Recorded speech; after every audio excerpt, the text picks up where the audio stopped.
Të pyes, për sa i përket vendimit për shkarkimin e drejtorit të policisë së shtetit, mendoni se ishte një fitore e Berishës që Rama ja dha, sepse erdhi fill një ditë pas protestës së Berishës, ku Berisha bëri thirrje për shkarkimin e Ilir Brodhës?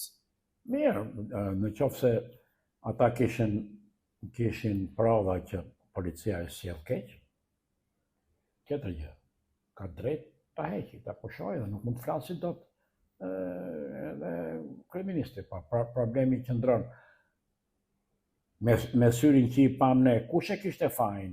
Ishte revolta e popullit që mbrojti qytetin ajo policia, apo policia i ka rënë qaf demonstruesve? Janë këto dy pyetje. Këtë e zgjidh vetëm pushteti gjyqësor, nuk e zgjidh dot aq shpejt një person, një individ, kushdo që të jetë ai. Do analizë nga pushteti gjyqësor. Në rastin e dhunës që është ushtruar në protestat e fundit njëra pas tjetrës, mendoni se duhet nisë një hetim nga prokuroria dhe nëse po, cilat janë akuzat që rëndojnë mbi Berishën? Por ajo është vepër penale. Kush e ka bërë nuk e dim.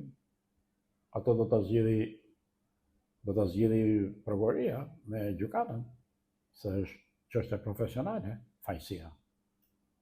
Fajësia në termin ton juridik, në perëndimor është aksion, nuk është ashtu aq e thjeshtë.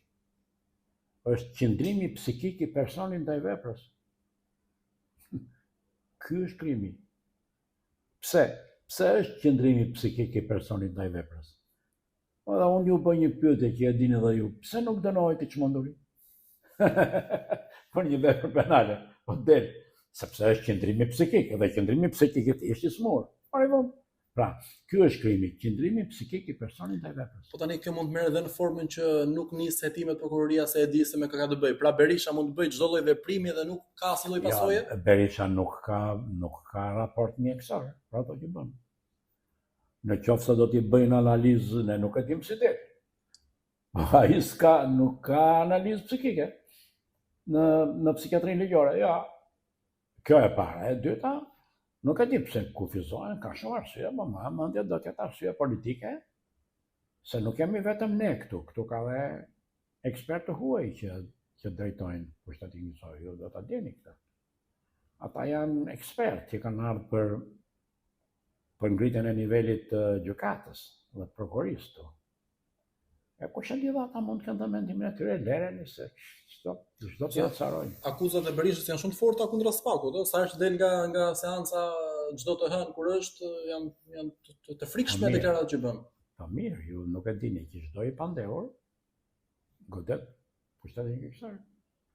Ne kemi aksion këtë. Në jurisprudencën europiane, jo tonë. Çdo i pandehur, çdo i akuzuar, se po flasim në terma më mirë, çdo i akuzuar për një krim, godet prokurorin në gjykatë. Sidomos prokurorin, sepse gjykata pastaj mund të marrë edhe pafajësi. Por godet prokurorin, ti e di, ju e dini, edhe këtu kështu edhe pse godet prokurorin tani, po flasim për Caniun. Ç'ka s'ka folur ai për pushtetin gjyqësor? Përpara, por flet vetëm tani që është marrë si i pandehur Caniun, është në akuzë për korrupsion. Ata e thresin, dhe në fundit, e thritën.